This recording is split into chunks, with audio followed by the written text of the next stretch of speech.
Alright, and we're back. Ladies and gentlemen, season 2, episode 1, part 2. Corey, part 2. We're doing this in parts. This is nice. Corey is temporarily on some sort of a leave from speaking. I have no clue why. So, as you know... I'm on a trip. Well, sure. Let's call it a trip. It's not a trip anybody wants to be on anyway.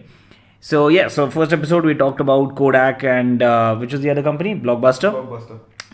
And so if you haven't checked that episode out, the links are in the description below.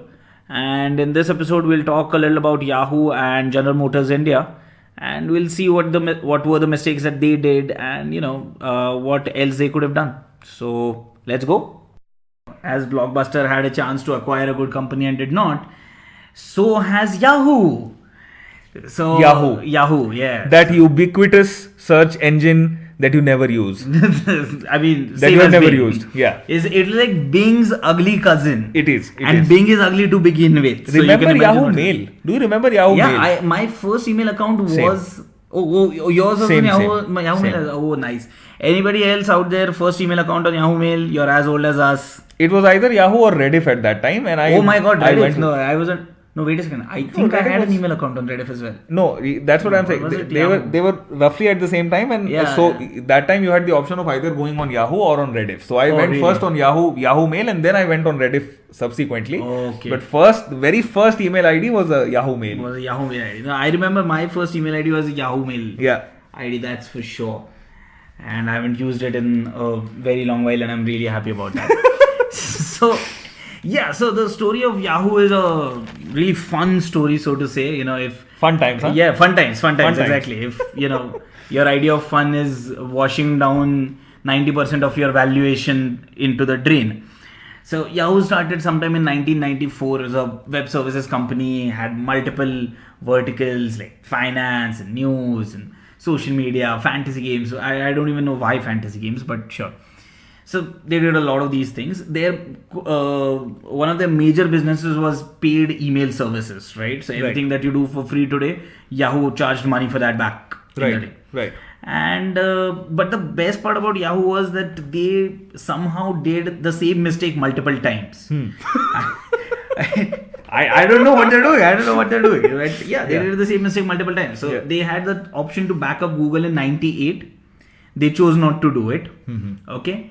They had the option to buy Google. I'm talking about a complete buyout of Google in 2002 for $5 billion. They did not do that.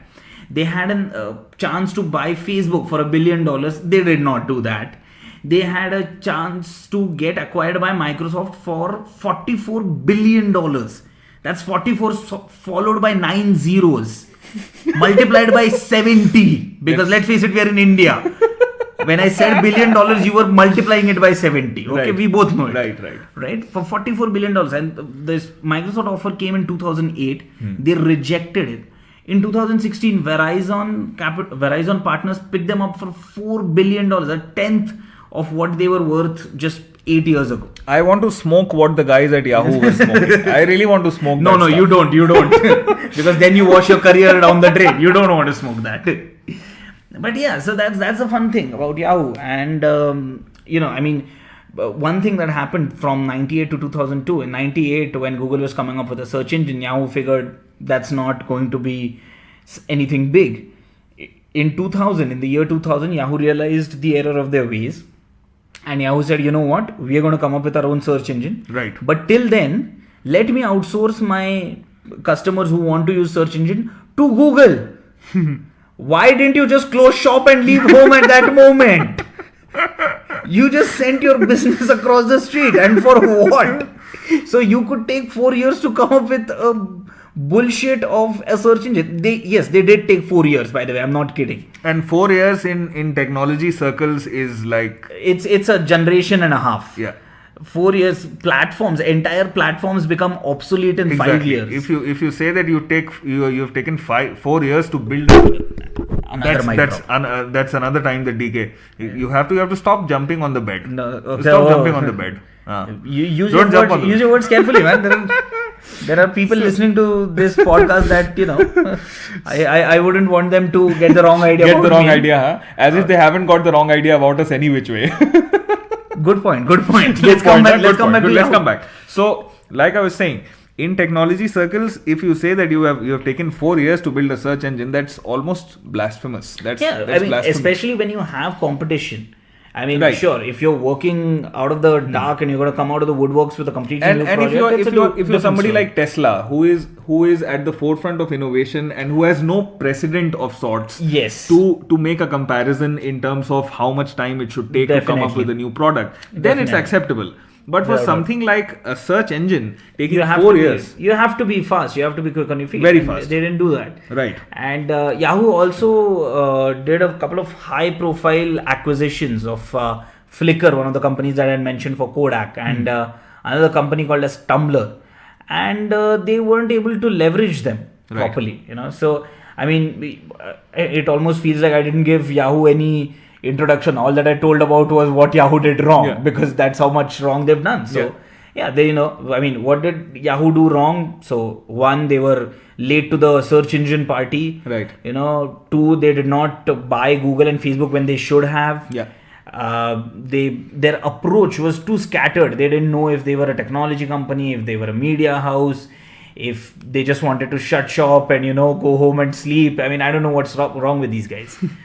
Most of all, though, I really think that where Yahoo went wrong is that they didn't let the geeks run wild. That's what Google does. Google, every time somebody in Google comes up with an idea, they don't ask, will it make money? They just say, go ahead and do it. Right. If this is fun, if this is exciting, go ahead and do it. We'll figure out how to monetize it later. Yahoo probably, hired a couple of MBA graduates. I just hope not from NMIMS Bangalore. And told them, okay, tell us products that will give us money. And that is, for me at least, the first nail in the coffin. Right. The last one you can figure out for yourself. Right. And so I mean, if I'm thinking about it, what could have Yahoo done differently? One, it could have definitely understood that storage costs were falling and, unlimited storage was going to be the order of the day. Yeah, and which is what happened in 2008, because when Google came out with their email client Gmail and offered unlimited storage, Yahoo was running around like a headless chicken, unsure about what to do. And they gave unlimited storage, but what they didn't realize was that this unlimited storage had, far-reaching effects. Yeah. All of a sudden, it was revolutionary at the time, but today it's so commonplace that you can't imagine. Today you can't imagine paying for storage. Exactly. You can't imagine paying for storage, and Yahoo didn't understand it. So as a result, Yahoo wasn't able to leverage, say, Flickr or Tumblr. I mean, they could have turned Flickr into the first Instagram. Exactly. You would have talked of Instagram as the next Flickr. Yeah. You would have talked of Pinterest as the next Flickr, but Yahoo didn't do it. Flickr would have been the photo sharing service that we all always wanted. Yeah. And Yahoo didn't do it because Yahoo didn't understand that storage was going to be free. So short-sightedness, lack of planning, lack of vision. Definitely. And some really good stuff. I don't know. Really bad stuff. I don't know. I mean, take the fact that they had Tumblr, right? I mean, they could have used it for influencer marketing even before we had a word for it. Right. They could have asked people, come here, use it for your blogs. And we'll give you tools for, paid audience reach, which is something that Facebook... Paid marketing. Paid marketing, right? Which is what Facebook does, right? Which is what all digital marketing is based on. Exactly. Today. And Yahoo could have done it back in the day, and they didn't think do it. Of all the traction that they could have gained by engaging these influencers. But they didn't have the foresight. They didn't have the foresight, and it's really sad given the fact that at one point Yahoo probably had the potential to compete with Google. Right. Today Google is a monopoly. Invincible. Today, I mean, I don't even know if anyone of you has heard of DuckDuckGo. That's I should give some context. Yeah, you should. I should very quickly. I'm giving context, man. Wait, man. Don't rush me. DuckDuckGo is a search engine, and users claim that it is much better than Google. Right. Okay. I have no clue if it is better AI and generally better search results just and all that. Better search results. Yeah, right. Just better search results. So they say. I have no clue. And that's the thing. Neither do you. Nobody does. And you wouldn't even bother. Exactly. I don't think anybody is going to bother to check out I mean, nobody bothers to listen to our podcast. Why would you? Why would you go check out DuckDuckGo? Check out this obscure search engine. Yeah. So I mean, yes. So Yahoo lost out on a huge opportunity. They really dropped the ball on this one. They did. And so I think that's and like Blockbuster, they fell like a house of cards. Oh yes, they came down like a house of cards, just like Kevin Spacey's reputation. But yes, that was Yahoo for a different time. That was Yahoo, a company in the technology space. Yeah. And finally, we come to General Motors in India specifically.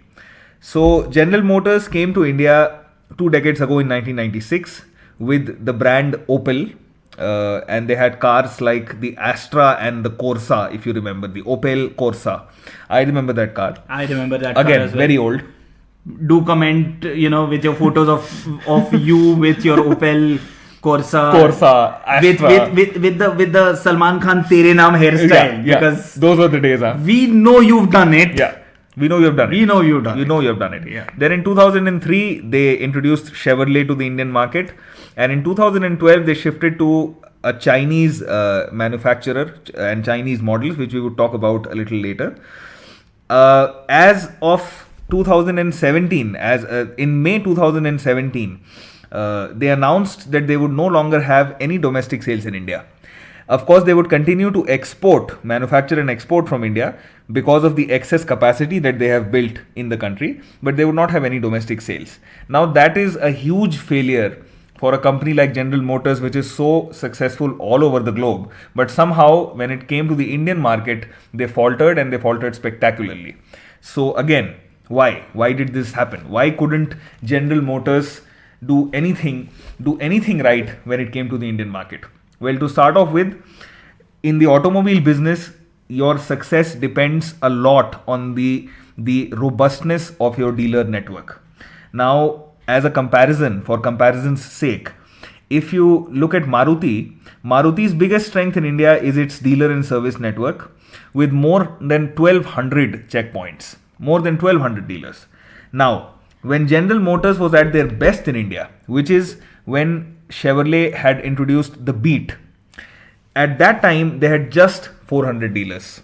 When General Motors was at its best, even at that time, it had less than 1/3 of the number of dealers. To give you some sort of a context, 400 is like less than the number of total bakeries in Bangalore. Right. Yes. Right. We've got more than, and definitely lower than the number of biryani centers in Bangalore. 100. I'm pretty sure 400 is less than 400. To Banerghatta only. Banerghatta Road. Over Banerghatta Road, you have 400 biryani centers. That's how many dealers you've got all over India. For GM. Get your shit together, man. What Come on. Crying shame. Yeah. Crying shame. And so, just like the biryani in Bangalore. Yeah. Crying shame. Shame. Right. So, a lack of a robust dealer network, first of all. Then, some changes in their corporate structure, which happened very frequently. Now, if I could give you some data, GM started in India in 1994 with Hindustan Motors in a 50-50 JV, a joint venture. Then in 1999, they bought Hindustan Motors' stake and went solo. Then in 2009, after the global economic crisis, they entered into another 50-50 JV with SAIC. This is the Chinese partner that we were talking about initially. It's called Shanghai Automotive International Corporation. They entered into a 50-50 JV with SAIC. In 2012, 3 years later, GM bought 43% of SAIC, increasing their total stake to 93%. Now, with so much going on internationally, it is no wonder that GM lagged a coherent India strategy. Now, this was some data about the frequent changes in corporate structure that has happened. Now, let's look at their top leadership. Now, if we look at the top leadership, GM's India business has seen a consistent churn at the top. In over 21 years that GM was operating in India, it had 9 CEOs with an average tenure of a little over 2 years. As a comparison, in 35 years, Maruti is only on its 5th CEO. Now, you cannot expect when you have the top guy, the top gun, changing every 2 years, you just cannot expect that there would be any synergy within the company and any direction as to the market and the product strategy for the market in question, which be in this case India. Definitely. So problems at the top level, problems in the corporate structure, and finally and most importantly, I think, problems in their product strategy and how they approached the Indian market as a whole. So first of all, it's common knowledge that most of GM's cars, they barely matched up to what the competitors were offering, and the competitors being Maruti and Hyundai mainly, because Maruti and Hyundai have the biggest chunks of the Indian automobile market since a long time. GM constantly displayed an inability to adapt to market changes. When, for instance, when SUVs were going to be were slated to be the next big thing in the Indian market, GM were still stuck up with MPVs and hatchbacks. GM for the longest time they had the 2-liter diesel engines in their cars, which came under the microscope for not being able to pass the pollution emission control checks in India. In India. In India. In India. That's very important. Our capital is New Delhi. And GM's cars could not pass emission checks in India. In India. We must rehash that. In India. In India. In India. Okay. Yeah. And like I said, expanding a little bit more on their product strategy. So their most successful product, which was the Beat, that was built in collaboration with SAIC, which was their Chinese partner that we talked about. Now the Beat, which was their most successful model, it was essentially a Chinese car with the bow tie Chevrolet logo on the grille, and GM continued to sell it in the hope that the logo will be enough to convince the consumer. Obviously, the Indian consumer bought smarter cars at lower prices being offered by GM's competitors. Also, other models, the other successful models that GM had, which were the Sail and the Yuva, which is U-VA. The Sail and the Yuva, they not only did they look outdated, but they were down on features too. The Chevrolet Cruze, in fact, which was their last model before they went out, the Chevrolet Cruze was the only good car on all grounds which came out of GM. Even with the Cruze, I think the what do you say? The fuel consumption was the mileage was high. an issue. The mileage was definitely a an huge issue. right? It was an issue. But even in their entire catalog, the Cruze was their best bet. I mean, it was a beautiful looking car. It was. It wasn't a muscle car, but it was like as muscular as you get in the Indian climate. Right, as muscular as you can get. With all the heat. Even the cars can get, Yeah. You don't get Arnold Schwarzenegger in India. You get Arnold Shivaji Nagar. Yeah, that's what you get. That's what you get. For us, man. So, outdated products. And what is also important here is that cars are built on platforms. So GM already had built a platform or an architecture in collaboration with their Chinese partner, and they were hoping that it would work in the Indian market, but it didn't. At this point, they should have abandoned this architecture for a different set of manufacturing and engineering standards, which they didn't do.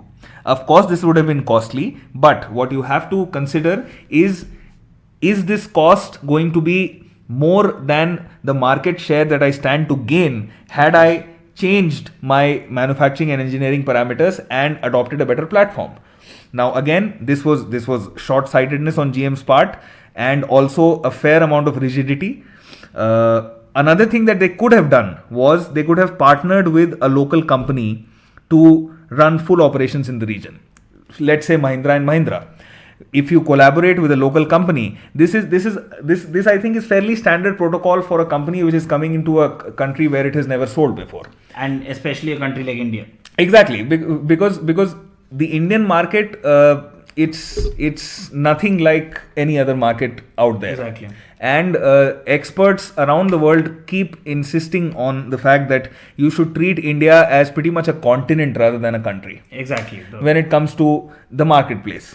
Definitely. So what GM could have done differently was maybe partner with a local company. And that way, if nothing at all, it would have gained the expertise and the market knowledge that the local partner held. And that would have helped immensely in in competing with with the other players in the market. Yep. Of course, there was the risk of losing control over manufacturing, design, and marketing decisions. But again, there is the trade-off that you have. There's always a trade-off risk-benefit analysis that you have to do. Exactly. And GM obviously botched it big time. And in GM's case, we see first of all a meddled corporate structure which was frequently changed, top leadership problems, lack of a clear marketing vision and a product strategy. And most importantly, a rigidity about the kind of products which they thought are going to work in the Indian market. We just mentioned that the Indian market is very unique. Other international companies that have done well here, for instance, PepsiCo, they developed an entire line of snack foods, kurkure, just for India. And for those of you who believe that kurkure is made out of plastic, it is not. It is not. It is not. Burning it using your lighter is not scientific method. It's not. Okay? It's not. It's made from cornstarch. Grow up. Right. So PepsiCo did that. Now if PepsiCo became as rigid as GM was, I don't think they could have flourished in the market. There's no way. Whirlpool, another giant, they designed their washing machines keeping in mind the Indian buyer who preferred hand washing. Yeah. Western Union, it partnered with India's postal service to deliver payments across the country. So your product and strategy need to match the market, which in this case is India. If you look at Hyundai has succeeded in India precisely because it developed lower priced subcompact cars tailored to the needs of the Indian middle class, something that GM constantly failed to do over a 20-year period where they introduced more than 30 models, out of which 10 were recalled. Now, if you recall that many models, not only is it going to discourage your existing customers, it is also going to dent the resale value of your cars. Definitely. And how can you, after doing this, how can you expect to have a loyal consumer base in a market which is already so fickle that price sensitivity is the primary factor of buying? Yep. So GM just I think it's a clear-cut case of strategic failure. Yeah. Not understanding who you're trying to market, what you're trying to market. Not understanding the market itself. Yeah. Not understanding the market. Not taking the time out and not respecting the market, really. Exactly. Not respecting the market. I think that's the best way to put it. Yeah.